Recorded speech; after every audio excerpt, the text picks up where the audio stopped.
Assalamualaikum warahmatullahi wabarakatuh. Kembali lagi bersama saya. Pada kesempatan kali ini kita akan belajar mengenai biologi kelas 12, yaitu pertumbuhan dan perkembangan pada tumbuhan. Nah, sebelum itu ya kita bisa masuk ke definisinya terlebih dahulu. Ya, pertumbuhan. Pertumbuhan itu adalah proses pertambahan ukuran atau volume serta jumlah sel secara irreversible ya. Jadi tidak bisa kembali ya, dan bersifat kuantitatif atau dapat dinyatakan dengan angka. Seperti itu ya. Jadi tumbuhan itu nanti dibagi menjadi dua. Ada pertumbuhan primer dan sekunder. Nah, kita bisa lihat perbedaannya. Pertama dari lokasi. Kalau pertumbuhan primer itu terdapat pada ujung batang ya, dan ujung akar. Sedangkan sekunder itu kambium ya, kambium pada batang dan daun akar tumbuhan dikotil. Nah, lalu arah pertumbuhan. Kalau pertumbuhan primer itu fokus ke memanjang ya. Jadi misalnya ke atas kah atau ke bawah. Nah, sedangkan untuk sekunder itu fokus pada pelebaran ya, diameternya seperti itu. Nah, lalu jenis jaringan untuk primer itu dia meristem apikal, sedangkan sekunder meristem lateral ya atau kambium.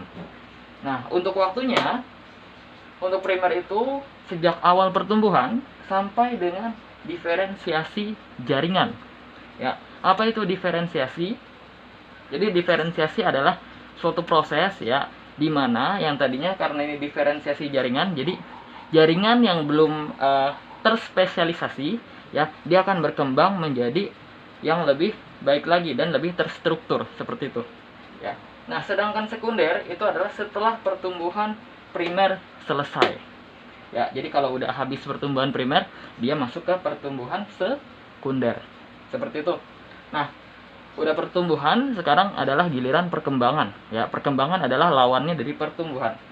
Perkembangan itu ya, dia adalah proses pertumbuhan dan diferensiasi individu sel menjadi jaringan, organ, dan individu tumbuhan. Jadi kalau misalnya perkembangan ini nanti bersifat kualitatif, jadi tidak dapat dinyatakan dengan satuan angka seperti itu. Oke ya, kita masuk ke yang namanya perkecambahan biji ya. Pada tumbuhan berbiji, perkecambahan itu disebut juga sebagai germinasi ya.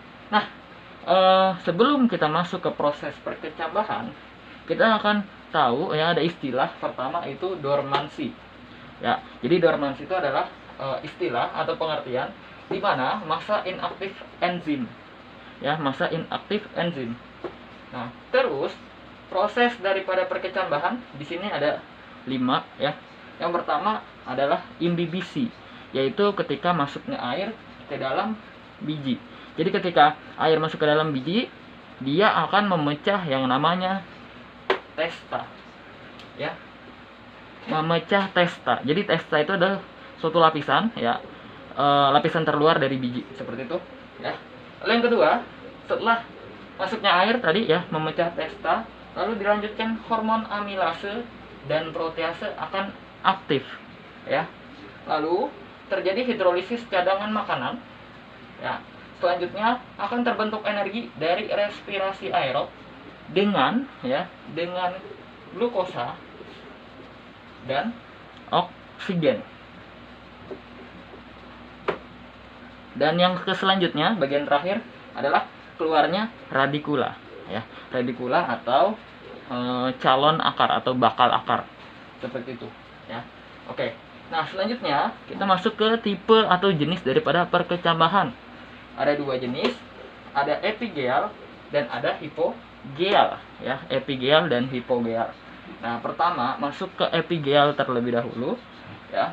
Epigeal, kita bisa lihat dulu, ini ada gambarnya, kita amati ya. Oke. Nah, intinya epigeal itu adalah ketika ya posisi kotiledon yang mana ya, ini kotiledon ada di atas tanah ya, dan perkembangan hipokotil yang memanjang. Ingat, jadi ini kan ada kotiledon ya. Nah, lalu bagiannya ini adalah hipokotil, sedangkan yang atas ini epikotil. Jadi kalau pada epigeal, yaitu kotiledonnya posisinya di atas tanah dan hipokotilnya yang memanjang. Seperti itu. Ya, contohnya kalau ini biasanya pada tumbuhan dikotil ya, dikotil misalnya kacang hijau ya, kacang merah dan lainnya ya. Sedangkan sekarang yang hipogeal itu adalah kebalikannya. Kalau epigeal tadi kotiledonnya di atas tanah, kalau hipogeal adalah tetap di bawah tanah. Ya, kita lihat di sini ya, hipokotilnya ini hipokotil.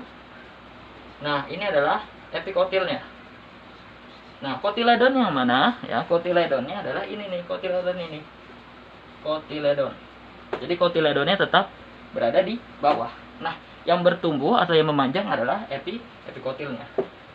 Gitu, ya. Kalau tadi di epigeal yang memanjang ya atau yang tumbuh itu adalah hipokotilnya, sedangkan kalau pada hipogeal ya yang memanjang itu adalah epikotilnya. Seperti itu, ya. Untuk contohnya, ya, contoh dari hipogeal ini adalah untuk tumbuhan monokotil.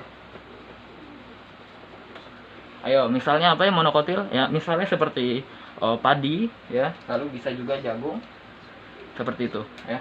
Ini misal ya X-nya padi. Oke, seperti itu, ya. Lalu lanjut ke faktor ya yang mempengaruhi pertumbuhan dan perkembangan pada tumbuhan. Ada dua jenis faktor ya, ada faktor internal dan faktor eksternal. Internal itu adalah berasal dari dalam ya, faktor dalam. Yang pertama ada gen ya, kita tahu gen ya. Gen itu nanti dia akan mempengaruhi bentuk dan ukuran ya. Gen itu nanti mempengaruhi struktur bentuknya dan ukuran. Lalu yang kedua ada hormon atau fitohormon ya, hormon tumbuhan. Nah, ada beberapa hormon di sini ya, ada 7. Nah, yang pertama adalah auksin.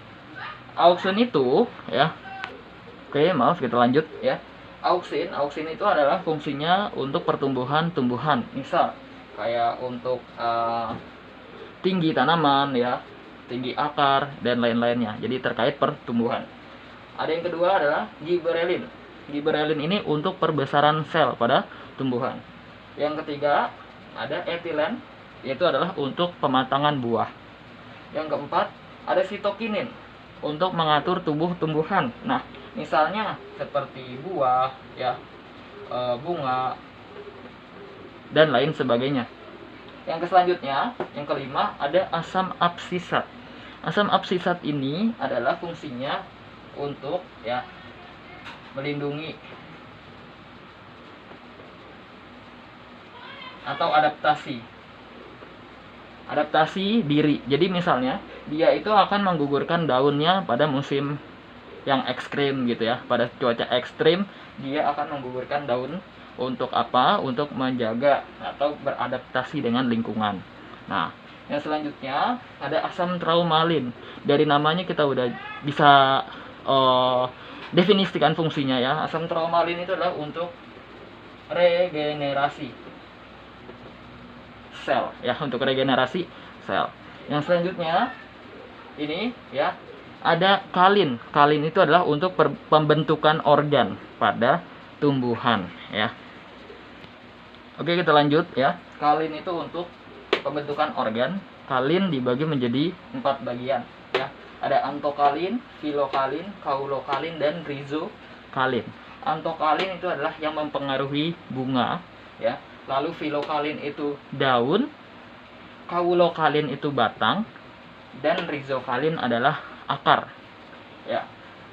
Ini untuk hormon tumbuhannya ya. Yang selanjutnya kita lanjut ke faktor eksternal, jadi faktor lingkungan atau faktor luar ya.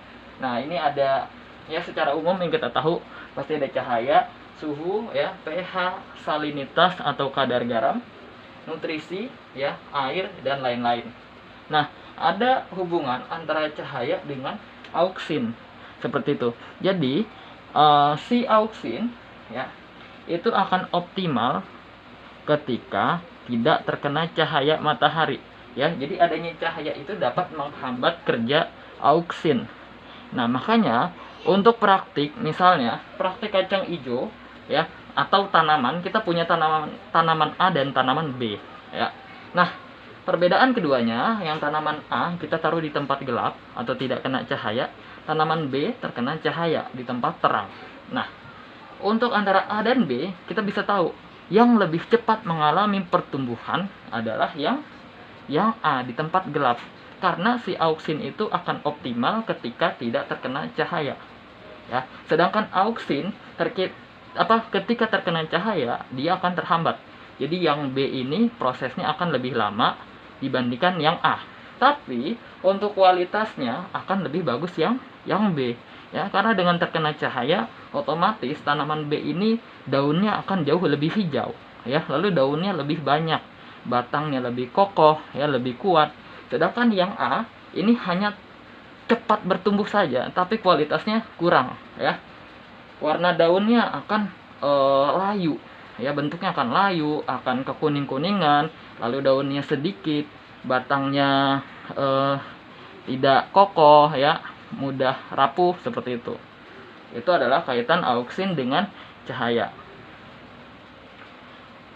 Untuk materi hari ini sampai di sini saja. Jika ada yang mau ditanyakan, boleh di kolom komen.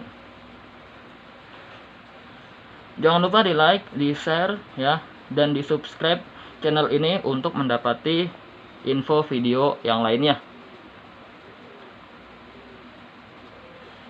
Terima kasih, sampai jumpa di video selanjutnya.